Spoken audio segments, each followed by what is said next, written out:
जय हिंद। देखो आज आम कौन देखा जे ना आणविक शक्ति केन्द्र माने परमाणु शक्ति केन्द्र आम देखा आम क्लास 10 कौन अणपारंपरिक शक्ति संबल कौन एक उत्स अटे। माने आणविक शक्ति माने आपण परमाणु बोमा विषय सुनथिबे। द्वितीय विश्व युद्ध रे अमेरिका का ऊपर पका देथिला ना हिरोशिमा नागासाकी हम जापान ऊपर पका देथिला। जहां सेटारे एतना प्रदूषण व्यापी थिला जे पूरा पूरी कोन लोक माने विध्वंस होई गेले। से आणविक शक्ति विषय में आपको आणविक शक्ति को केवल परमाणु बोमा बनाया ही व्यवहार करा जाय ताको विद्युत उत्पन्न करिवारे भी मतलब कोन करा जाय थे व्यवहार करा जाय थे। जेपरि आपरे आणविक शक्ति बेले हम तार कंचा माल पे का व्यवहार करा जाय थे ना यूरेनियम को व्यवहार करा जाय का यूरेनियम को हम कोन करछथि ना यूरेनियम रो अणु को विखंडन करिवा द्वारा ता बनिगत होइते। माने आपको साइंटिफिक वे रे कोन करा जाय थे ना यूरेनियम को आना जाय थे एवं ताको कोन जे साइंटिफिक वे रे सिस्टमैटिक वे कोन करा जाय थे फटा जाय ब्लास्ट करा जाय थे।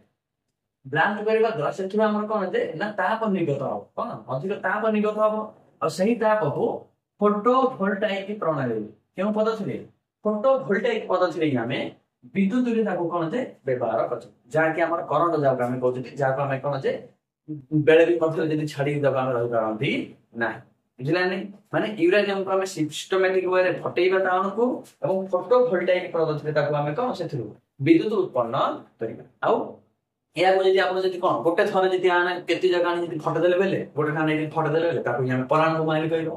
परमाणु बोमा द्वारा अधिक मन नथांती तार प्रदूषण द्वारा अधिकांश लोक माने नथांती तेनु ग्रेड कोन जे बेसी कोन जे कंजस्टेड जगह रे कोन जे रखा देई थाए। आउ देखो यूरेनियम की मतलब हम वर्तमान जुग रे यूरेनियम को हमें कोन सिस्टमैटिक वे रे फोटोवोल्टाइक पद्धति रे हमें कोन फटेई सेथु हमें कोन बाहर करछथि हम विद्युत बाहर करछथि। किंतु भविष्य रे कोन जे थोरियम भी मतलब कोन जे हमर विद्युत शक्ति उत्पन्न करियार कोन जे आशा अछि। आ थोरियम भारत रो गच्छित होई रे हमर लद्दाख केंद्र शासित अंचल रे देखियो मिलछि। आ हमर केरल रो जो उपकूलवर्ती जाम समुद्र उपकूलवर्ती जो बाली नहीं कि जो बाली के सेटा लोक माने मोनाजाइट बाली बेली कहउछन से मोनाजाइट बाली भी मतलब हमर कोन उत्पन्न होई थाए ना थोरियम बाहर। किंतु वर्तमान जुग रे अधिकांश परिमाण का फटेई के हमर विद्युत उत्पन्न करा जाय थाए यूरेनियम को फटेई रे हमर विद्युत उत्पन्न करा जाय। और झारखंड रे हमर अधिकांश परिमाण कोन जे यूरेनियम भारत रे कोन उत्तोलन करा जाय। तले हमें जानले जे कोन जे थोरियम भी मतलब फटेई ना बाहर करते भारत रे ए यूरेनियम को फटेई दी विद्युत बाहर करिया पेगिरे 8टी शक्ति केंद्र हमर अछि। केतरी शक्ति केंद्र भारत रे अछि ना 8टी आणविक शक्ति केंद्र अछि। एटा हला मेन आपन परीक्षा पचारियो केउ पद्धति रे यूरेनियम को हमें विद्युत शक्ति रे परिणत करतांती फोटोवोल्टाइक आ हमर आणविक शक्ति रो कंचा माल का व्यवहार करते यूरेनियम को।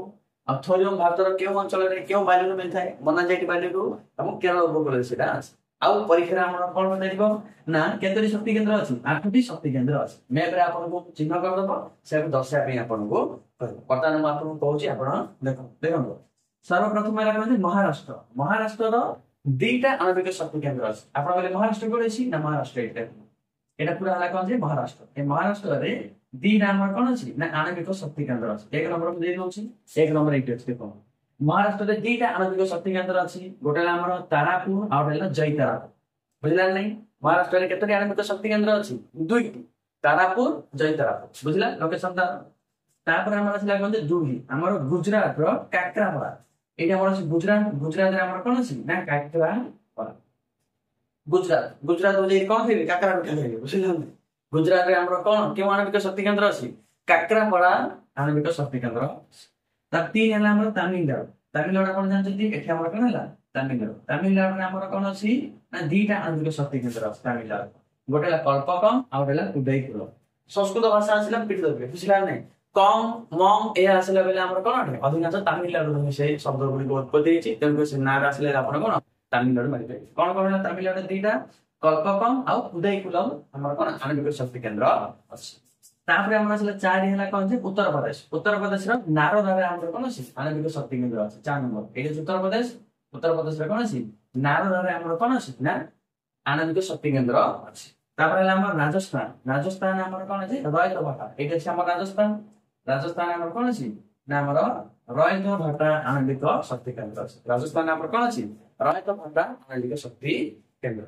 तापर हमर लास्ट अछि कोन 6 नंबर कर्नाटक रो उदयपुर एठे हमर कर्नाटक रे हमर कोन अछि उदयपुर କୁଦାଇ କୁଲମ ଆମର କଣ ଅଛି ଆଣବିକ ଶକ୍ତି କେନ୍ଦ୍ର ଅଛି ଦେଖନ୍ତୁ 1 2 3 4 5 6 7 8 ବୁଝିଲା ନା କେତେଟା ଆମର ଆଣବିକ ଶକ୍ତି କେନ୍ଦ୍ର ଅଛି ନା ଆମର 8ଟା ଶକ୍ତି କେନ୍ଦ୍ର ଜାଣିପାରିଲେ ଆପଣ ମହାରାଷ୍ଟ୍ରର ତାରାପୁର ଅଜୟ ତାରାପୁର ଗୁଜରାଟର କାକରାପଡା ତାମିଲନାଡୁର କଲ୍ପକମ୍ ଓ କୁଦାଇ କୁଲମ ଉତ୍ତରପ୍ରଦେଶର କଣ ନାରୋଡା ରାଜସ୍ଥାନର ରୈତଭାଟା କର୍ଣ୍ଣାଟକର କଣ କୁଦାଇ ଏପରି ଭାବରେ 8ଟି ଆଣବିକ ଶକ୍ତି କେନ୍ଦ୍ର ଭାରତରେ ଅଛି ଆଉ ଆମର 7ଟାକୁ କଣ ପ୍ରସ୍ତାବ ଅଛି 7ଟା ଆହୁରି ବି ମଧ୍ୟ ଗଠନ ପାଇଁ ପ୍ରସ୍ତାବନା ଅଛି ସେହାକୁ ଆପଣ ଏତୁଳିକା ଦରକାର ନାହିଁ ଲୋକେସନ ଆପଣ ଜାଣିଦେଲେ ଭାରତର କଣ ଏତିକି ଅଛି ଏହା ପରୀକ୍ଷାରେ ଆମର କଣ ବାରମ୍ବାର ଆଶା କରୁଛି ଆପଣଙ୍କୁ କହିଲେ ଆଣବିକ ଶକ୍ତି କେନ୍ଦ୍ର ଏବଂ ଆଣବିକ ଶକ୍ତିକୁ କେଉଁ ପଦ୍ଧତିରେ ଆମେ କଣ ବିଦ୍ୟୁତ ଉତ୍ପନ୍ନ କରୁଛେ ତା ବିଷୟରେ ଆପଣ ଜାଣିପାରିଥିବେ ଏତିକି ଜୟ ହିନ୍ଦ।